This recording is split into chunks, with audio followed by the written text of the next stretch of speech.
जो गुजर गया उसे भूल जाओ। जी हाँ दोस्तों, जो गुजर गया है उसे भूलने में ही भलाई है, क्योंकि जो पिछली चीजें हैं उन चीजों को याद कर कर हम हमारे प्रेजेंट को खराब कर रहे हैं।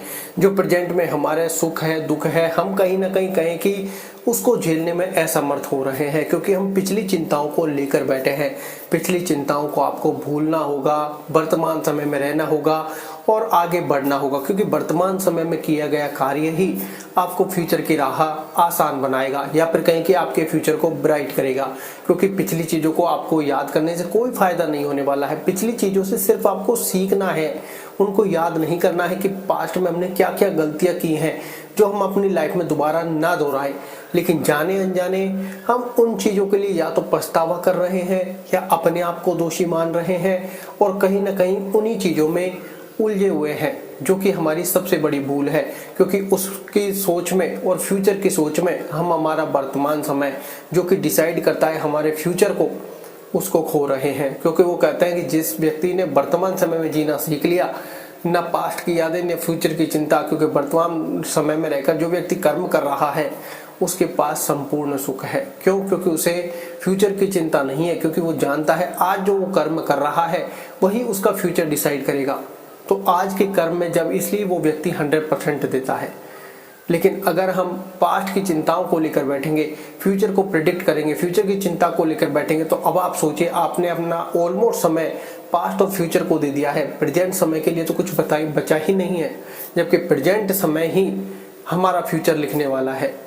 लेकिन जाने अनजाने हम जो गुजर गया है उसको पकड़ कर बैठे हैं, उसकी यादों में खोए रहते हैं, अपने आप के शरीर को आलस्य की अवस्था में ले जा रहे हैं, मानसिक अवस्था को भी कहीं ना कहीं डैमेज कर रहे हैं। इसलिए सबसे पहले अपने मन को शांत कर कर आगे बढ़ने की ओर ध्यान दीजिए कि जो बीत गया सो कल था, जो आएगा वो आने वाला कल है, और आने वाले कल की परिभाषा आज में ही लिखी जाती है। इसलिए वर्तमान समय सबसे ज्यादा इंपॉर्टेंट है, क्योंकि वर्तमान समय से ही आपका फ्यूचर ब्राइट एंड ब्लैक होने वाला है।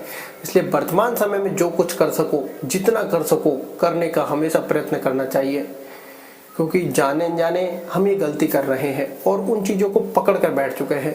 इसलिए कहते हैं सबसे पहले अपने मन को समझाइए। अगर आपको वो चीज़ें ज़्यादा परेशान कर रही तो सबसे पहले अपने आप को समय दें कि सबसे पहले मुझे जो बीत गया उनके बारे में मैं एक बार सोच लेता हूँ 5, 7, 10 दिन, लेकिन फिर कभी नहीं सोचूंगा, ये अपने आप से प्रण करें। अन्यथा वो आप एक दिन सोचोगे कि यार कल से मैं सारी चीज चालू करूंगा, पता चला कल भी आप सोच रहे हैं कि यार कल से चालू कर लूंगा, फिर आप सोच रहे हैं कल से चालू कर लूंगा। जो आपको करना है एक बार आपके मन के मुताबिक 10 दिन तक कर लीजिए। वैसे तो ये समय टाइम वेस्टेज होगा, लेकिन आप अपनी संतुष्टि के लिए ऐसा कर सकते हैं कि एक बार 10 दिन मैं सोच लेता हूँ, आलस्य कर लेता हूँ, सब कुछ काम कर लेता हूँ, 11वें दिन परफेक्ट तरीके से मैं मैदान में उतरूंगा। लेकिन ऐसा ना हो कि 11वें दिन भी आप सोच रहे हैं और फिर आलस्य की ओर जा रहे हैं। 10 दिन जब आपने इन सब चीजों को दे दिया है, फिर आप 11वें दिन एक फ्रेश माइंड के साथ उतरे मैदान में, क्योंकि 10 दिन आपने दे दिया, आपकी पास्ट की चिंताएं क्या सीख लिया आपने, आलस्य कर लिया, सो लिए, सब कुछ काम कर लिया, अब आपका माइंड फ्रेश है। हालांकि विचार अब भी है, लेकिन अब आपका माइंड फ्रेश है, क्योंकि अब आप संतुष्ट है कि हमने सोच लिया है, इन ज्यादा चीजों में झमेलों में पड़ना नहीं है। अब आप प्रेजेंट में आ जाइए, फ्यूचर डिसाइड कीजिए, एक टास्क अपने आप को रखिए, और वर्तमान समय में किया गया कार्य ही आपका फ्यूचर लिखने वाला है। क्योंकि जो गुजर गया उसे आप भूल जाइए, जो बीत गया उसे भूल जाइए, उसे भूलने में ही आपकी भलाई है। क्योंकि उस समय को सोचकर आप जो समय खराब कर रहे हैं, ये समय भी लौटकर वापस नहीं आएगा, और हम उन चीज़ों को लेकर चिंताओं में हैं, पछतावा कर रहे हैं, कहीं ना कहीं अपने आप को दोषी मान रहे हैं। ये होता तो ये हो जाता, ये होता तो ये हो जाता, यार मैं ऐसा कर लेता, ये मेरा वहाँ पर डिसीजन गलत हुआ। उनसे सिर्फ आप सीख लीजिए कि क्या मैं अपनी लाइफ में चेंज कर सकता हूँ। अगर आपको लगता है कि हाँ चेंज कर सकता हूँ, तो उन चेंज कीजिए कि ये गलतियाँ मैंने की हैं, ये मेरे को लाइफ में दोबारा नहीं दोहरानी है। वो इसलिए तो कहता है ठोकर खाकर ठाकर बनना। लेकिन अगर आप उन ठोकर खा के उन ठोकरों में उलझे हुए रह गए कि मुझे ठोकर क्यों लगी, और आप गिर गए, और गिरने के बाद आप उन्हीं की चीज़ों के बारे में सोच रहे हैं कि ऐसा नहीं होना चाहिए था, आप डिप्रेशन में जा रहे हैं, चिंता में जा रहे हैं, तो फिर कहीं ना कहीं आप अपनी लाइफ को और भी ज़्यादा खराब कर रहे हैं। क्योंकि गिरकर खड़े होने को ही बाजीगर कहते हैं। क्योंकि जो गिर गया वापस खड़ा हो गया, फिर वो गिरा हुआ नहीं है कि वो व्यक्ति गिर गया, वो जंग लड़ रहा है, अपना संघर्ष कर रहा है। लेकिन हमें ठोकर लगने के बाद हम गिर पड़े और यही सोच रहे कि अरे मैं गिरे कैसे, और उस चिंता से आप बाहर नहीं निकल पा रहे हैं।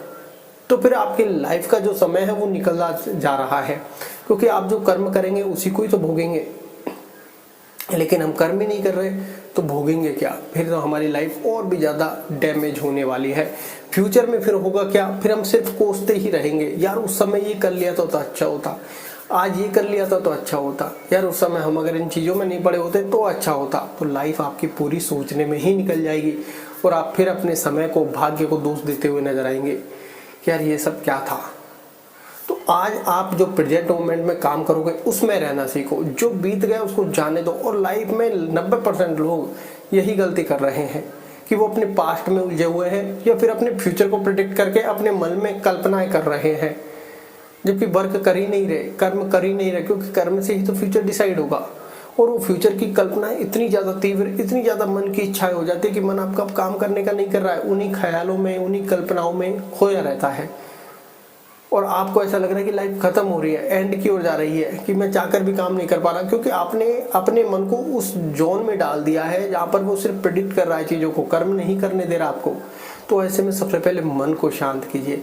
इसलिए आप मेडिटेशन का, योग का, ध्यान का, व्यायाम का, प्राणायाम का, इन सब का अपने आप को समय दीजिए, क्योंकि ये आपको उस अवस्था से निकालने के बाहर का काम करते हैं कि भाई जहाँ आप उसमें फंस गए हो, जिस दलदल में फंस गए हो, अब उससे बाहर निकलना है आपको। और उससे बाहर निकालने के लिए इन चीज़ों का अब करना आवश्यक है, क्योंकि ये हमारे माइंड पर काम करते हैं, हमारे शरीर पर काम करते हैं। और जब हम उस अवस्था से बाहर निकलेंगे तो हमारी लाइफ और भी ज़्यादा अच्छी होने वाली है। और ज़्यादातर आज की जो लाइफ है या कहीं की जनरेशन जो खराब हो रही है वो है मोबाइल का बहुत बड़ा कारण, क्योंकि हम मोबाइल में लगे तो रहते हैं, लेकिन सब गौर करते हैं कि मोबाइल में लगे रहने के बाद हमारा काम करने का मन बिल्कुल भी नहीं करता। हमारा शरीर इतना ऑलमोस्ट भारी हो जाता है कि मन दोबारा ये कहता है कि मोबाइल चला लेते हैं, मोबाइल चलाते हैं। हम 5 मिनट में, हर 5 मिनट में कोई छोटी सी नोटिफिकेशन भी आ जाती है, उसको भी चेक करने के लिए भागते हैं, क्योंकि अब हमारे माइंड को वो सिग्नल कैच करता है, क्लिक करता है तुरंत। अगर आपसे कहे कि पूरे एक दिन मोबाइल को छोड़कर ऑफिस में या फिर मोबाइल से दूर रहें, तो नहीं रहना पॉसिबल है। आज की इसमें पॉसिबल ही नहीं है रहना। हमारा बार बार जेब पर हाथ जाएगा, पॉकेट पर हाथ जाएगा, अरे यार मोबाइल भूल जाए। अगर मोबाइल नहीं है, ऐसा लगता है कि दिल हमारा घर पर ही रह गया है। और बहुत सारी चीज़ें हमारे माइंड में चल रही होते हैं, बहुत सारे थॉट चल रहे होते हैं उस समय, और मोबाइल हाथ में आता है, सिर्फ नोटिफिकेशन चेक करके वापस रख देते हैं। बार बार निकालने की तक की आदत पड़ गई है। तो ये सब क्या है? ये सब मन में आप जैसा भरोगे, वो कहते हैं ना, जंगल में आग लगी। अगर जंगल में वो पेड़ पौधे या फिर कहे कि वो उसको मसाला नहीं मिलेगा तो वो आग कभी बढ़ेगी ही नहीं। लेकिन आपके मन में आग लगी है, आप उसको मसाला दिए जा रहे हैं, तो आपके मन के और आपकी इंद्रियों की इच्छाएं तीव्र होती जाएगी, बहुत ज़्यादा तीव्र। लेकिन आप उन पर कंट्रोल करने का, लगाम लगाने का प्रयास करेंगे तो ये आपकी लाइफ के लिए फायदा होने वाला है। क्योंकि ध्यान में ये कहा गया है कि सबसे पहले आप अचल बैठो और अपनी इंद्रियों के लिए उतना ही दो इनको जितनी इनकी आवश्यकता है। ना अधिक ज़्यादा खाना, ना कम खाना, ना ज़्यादा सोना, ना कम सोना, लिमिटेड। इससे क्या, ये चीज़ें कंट्रोल में रहेंगी और कंट्रोल चीज़ों से ही आप आगे बढ़ सकते हैं। आज आपने मान लो 100 की जगह 101% खा लिया, तो ये कल आपसे 110% मांगेंगे। आपने 110% खाया तो ये आपसे 150% मांगेंगे, क्योंकि इनकी डिमांड पूरी हो रही है और ये आगे लेके जा रही है आपको।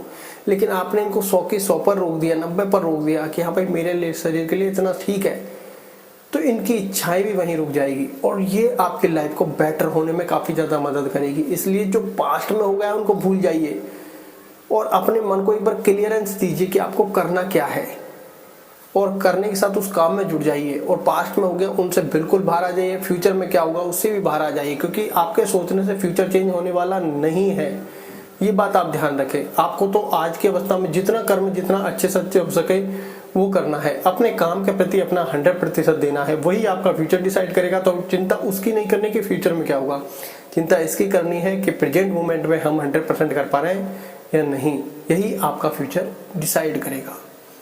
धन्यवाद।